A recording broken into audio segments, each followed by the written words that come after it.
नमस्कार दोस्तों। आज मैं आपके लिए एक ऐसी सच्ची डरावनी कहानी लेकर आया हूं जिसे सुनकर आप भूल नहीं पाएंगे। यह कहानी है एक ऐसे गांव की जो बड़े ही खूबसूरत पर्वत की गोद में बसा हुआ था। हमेशा से इस गांव की बातें हमें अटल की ओर आकर्षित करती आई हैं, लेकिन नदर इसकी सच्चाई उजागर करती है।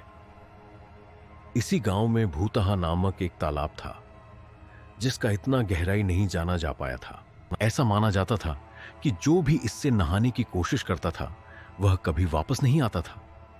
लेकिन कुछ चतुर लोग इसे सिर्फ बातों को फैलाने का तरीका मानते थे।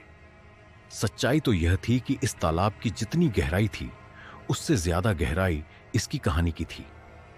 एक दिन कुछ लोग तालाब के पास जा रहे थे और उन्होंने देखा कि उसमें एक अजनबी व्यक्ति डूब रहा है।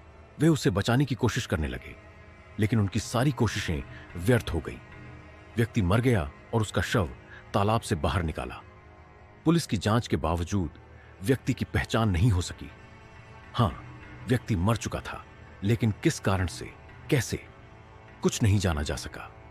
अधिकारियों की खोज तो रहस्यमयी तरीके से असफल रह गई, लेकिन कहानी के कुछ अनसुने हिस्से अभी भी बाकी थे। गांव वालों ने कहा कि वह व्यक्ति वहीं का नहीं था। कुछ लोगों ने देखा था कि उसने खुद को तालाब में डाल दिया था।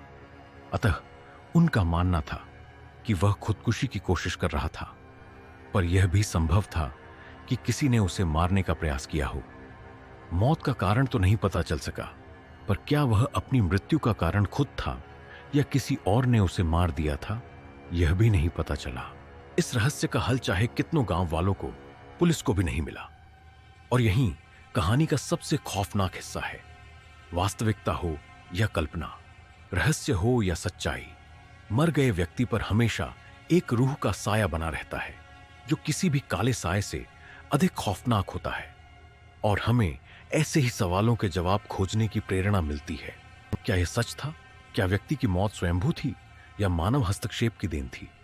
या क्या यही है एक ऐसी कथा जिसका हर अध्याय अद्भुत और रहस्यमय है?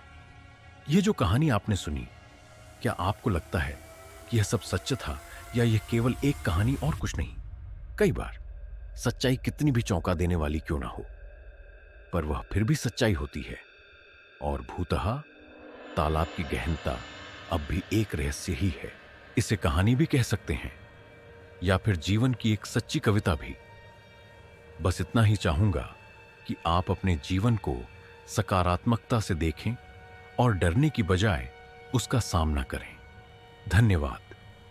कहानी का अंत यहां होता है, लेकिन शायद वहीं से शुरुआत होती है एक और रहस्यमय सफर की।